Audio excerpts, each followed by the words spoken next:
กองบัญชาการทหารเมืองยอดอูได้จัดพิธีประกาศสร้างตั้งหมวดทหารหาบที่ขึ้นกับกองบัญชาการทหารเมืองโดยการเข้าร่วมเป็นประธานของสหายพันเอกวิไลแพงสมเฮืองรองเลขาคณะพักหัวหน้าการทหารกองบัญชาการทหารแขวงพงศาลีสหายสมบูรณ์อินใจรองเลขาพักเมืองประธานกวดกาพักรัฐเมืองยอดอูสหายพันโทคำขันพรหมมาหัวหน้าการเมืองกองบัญชาการทหารเมืองยอดอูมีคณะพักคณะบัญชาการกองบัญชาการทหารเมืองและพนักงานนักรบในกรมกองเข้าร่วมสหายพันโทลินทองยอดวิไลรองหัวหน้าห้องเสนาธิการกองบัญชาการทหารแขวง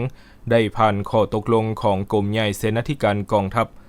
ว่าด้วยการสร้างตั้งหมวดทหารหาบที่ขึ้นกับกองบัญชาการทหารเมืองยอดอูกองบัญชาการทหารแขวงพงศาลีและผ่านข้อตกลงของกองบัญชาการทหารแขวงว่าด้วยโครงประกอบการจะตั้งขั้นหมวดในนี้กองบัญชาการทหารแขวงตกลงแต่งตั้งห้อยเอกบุญทิศศรีทิวงศ์เป็นหัวหน้าหมวดห้อยเอกลาวันจาสิงห์เป็นรองหมวดแต่งตั้งพนักงานขั้นหมู่ในนี้แต่งตั้งห้อยเอกบุญเทศศรีทิวงศ์เป็นหัวหน้าหมู่1วาทีวงไสนาวงศ์เป็นรองห้อยเอกอุ่นแสงธนพรมเป็นหัวหน้าหมู่2วาทีแพงบอนแย่นคำเป็นรองห้อยเอกอุทิศกันใจเป็นหัวหน้าหมู่3วาทีเฟืองเฮืองประเสริฐเป็นรองหมู่และแต่งตั้งพนักงานวิชาเฉพาะอีกจำนวนหนึ่ง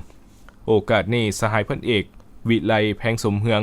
รองเลขาคณะพักหัวหน้าการทหารกองบัญชาการทหารแขวงได้แนะนักให้คณะพักคณะบัญชากองบัญชาการทหารเมืองจงเอาใจใส่ในการซี้นำบัญชาใกล้สิทธิแทศเป็นเจ้าการในการปฏิบัติข้อกำหนดกฎระเบียบของกองทัพก็คือของกรมกองวางออก